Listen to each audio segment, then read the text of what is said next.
Hello, everyone. Welcome back to Chats and Chapters, where everything we do is for the stories. If you are an aspiring author staring at a blank page, wondering if you'll ever finish your novel, this video is for you. Today, I'm going to talk about something I know a lot of authors struggle with, and it's not about plot twists or character arcs or like fancy software. It's about something simpler and much more difficult to figure out, and it is finding balance as a writer. So I am calling this balance for writers for algorithm purposes, but let's be real. Balance isn't the right word because everything in your life is never perfectly even, and writing a book, it is going to take time. It's going to take over your life, but it is going to be so worth it. Stick around because by the end of this, you'll feel fired up to start and keep going on your own masterpiece. I don't typically go for the word balance, but I want to unpack what it really means in life. In a perfect world, you would juggle your day job, your family, your hobbies, your errands for your kids, teaching your son's soccer team, anything like that, and writing without breaking a sweat. But the truth is that writing a book isn't a side hustle that you really can squeeze in. For many authors and writers, it is an all-consuming passion that demands a lot of your attention, and that is okay. Actually, I think that is what makes it so incredibly magical and why we have, why readers are so obsessed with books and characters and worlds. And when we finish the book, we want to cry because we miss them. And that you have that opportunity to do that for your readers. And so when you think about it, I do this as I'm working. When I am working on a manuscript, I lose track of time a lot of the time. I tend to skip meals, even though I'm trying to get better at it. I don't answer text. My husband will come home and he will try to tell me something and I'll respond and I remember it in the moment, but then he will say something about that same thing a couple days later. And I'm like, I don't remember you telling me that. And he's like, no, I told you we were done. And I'm over here thinking about a book. So it is normal. You are not crazy or anything. It's very immersive, intense, and writing your book can feel like it is taking over your life. But to a certain extent, that is the price of creating something truly original from nothing but your imagination. So like I said, I'm really only using balance for algorithm purposes. I have always liked to use the word harmony. If you Google balance versus harmony, it tells you balance is an equal distribution of effort, and harmony is when different aspects of life work together in a fluid, cohesive way.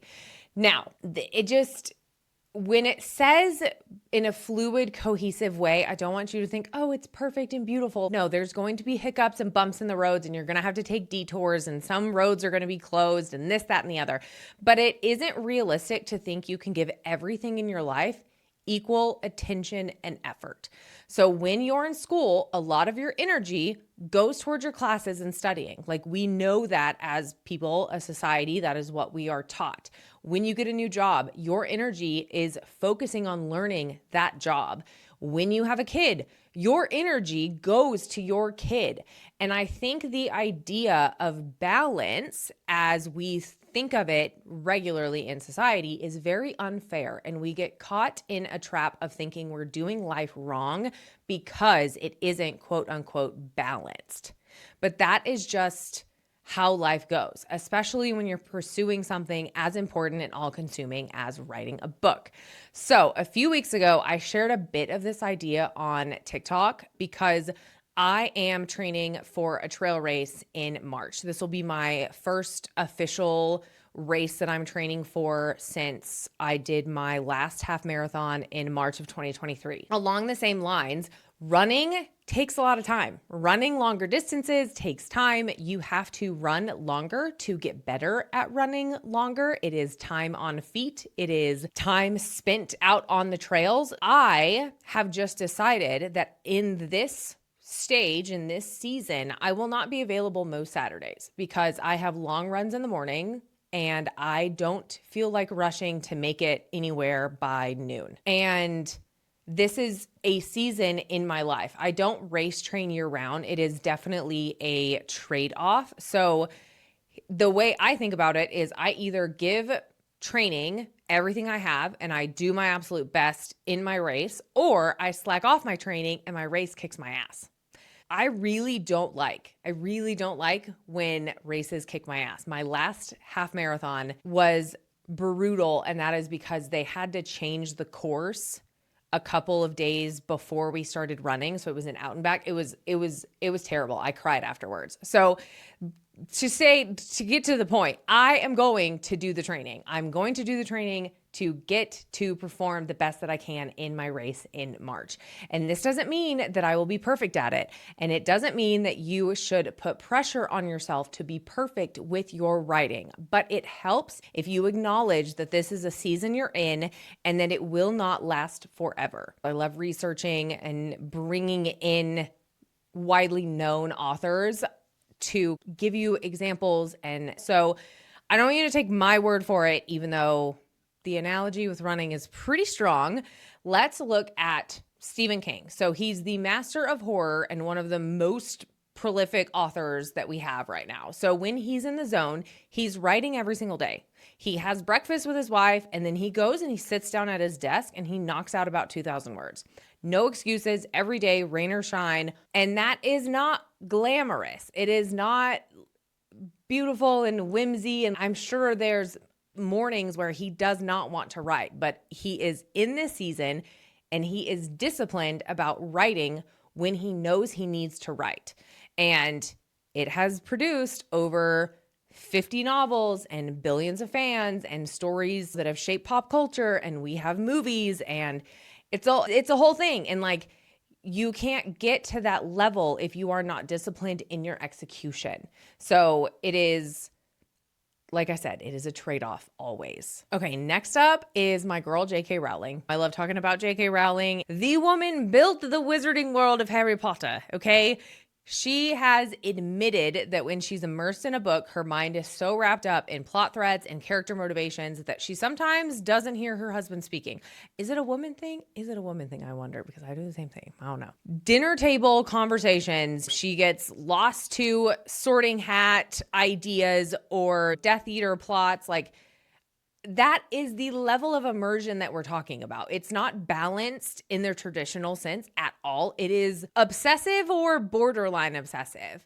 And without that, we wouldn't have Hogwarts or the epic battles of good and evil or any of the movies that inspired millions of kids and adults and writers and all of the things. And none of the really popular authors are superhumans. They are just people who understand that writing demands sacrifice. So your life might feel out of whack for a bit. Late nights, miss social events. Like I said, I will happily miss social events. It's an introvert. I'm good. I'm going to sit at home.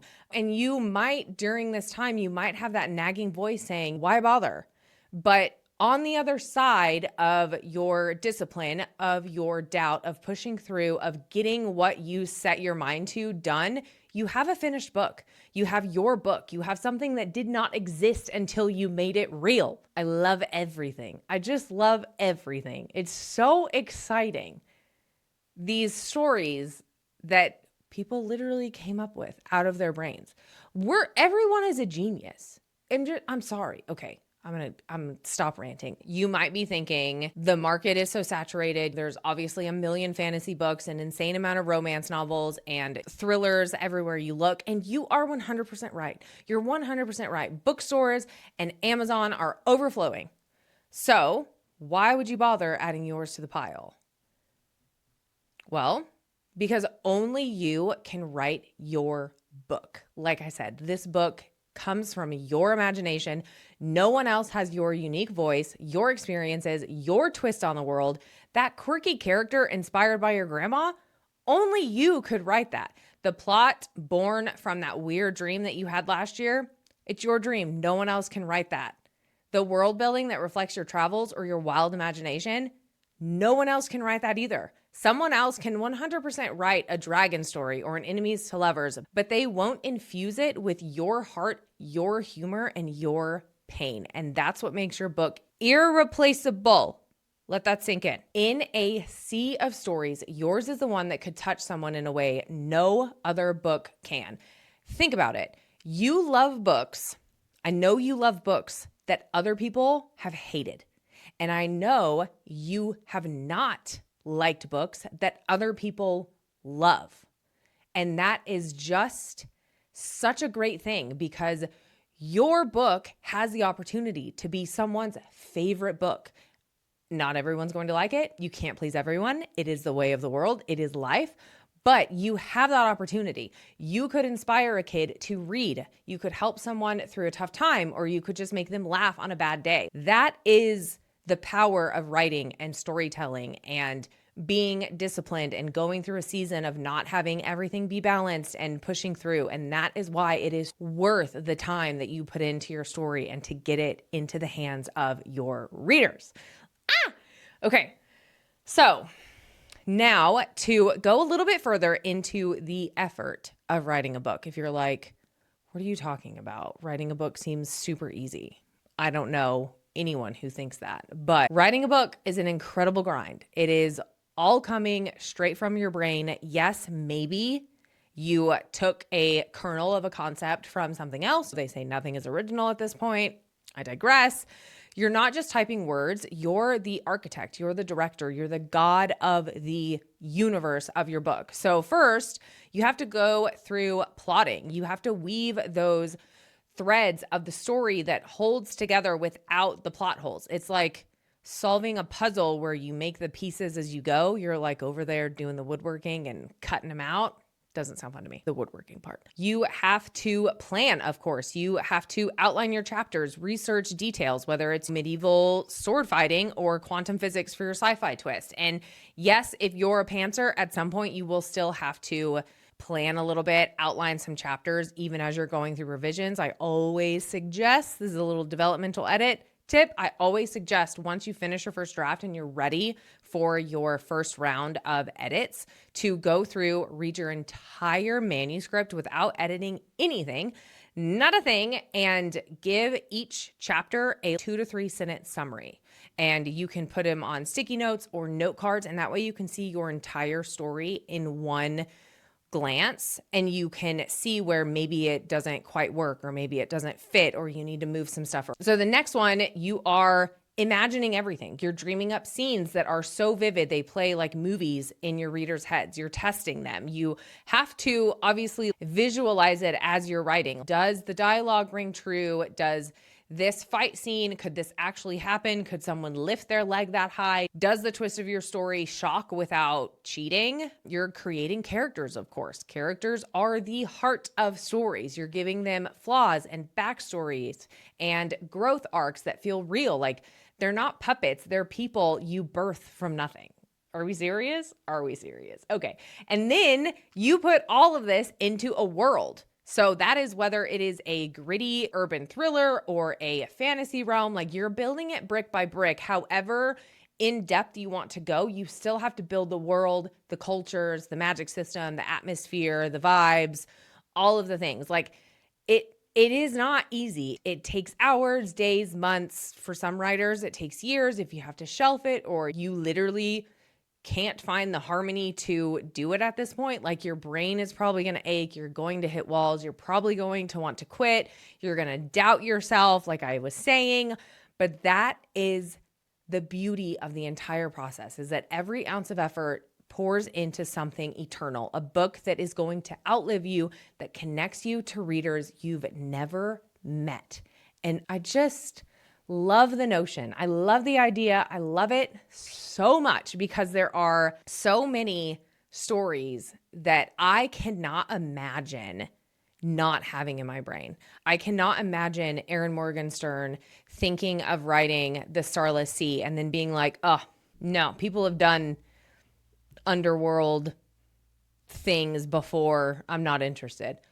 The way I would be in pieces if I knew that she had this beautiful story in mind and then didn't bring it into the world. Okay. So, aspiring writers, authors, this is your takeaway. Embrace the imbalance. Embrace the imbalance. Understand that it's a season. I'm not saying you have to be perfect. I'm not saying that you do nothing but write your book and you go off and live in a cave. That's not what I'm saying. Like, you still obviously have bills to pay, family, probably a day job, but it is okay for you to skew your energy toward your book if it is something you really want to get out in the world. So you can let writing take over a season, because the reward, a finished book that is uniquely yours, is worth every single second. If this fired you up like it fired me up, it just makes me so excited to think about these things. Please like this video, subscribe for more writing motivation, and drop in the comments, how can you embrace this season of life? Thank you so much for watching. Now go write. You got this, and I will see you in the next video.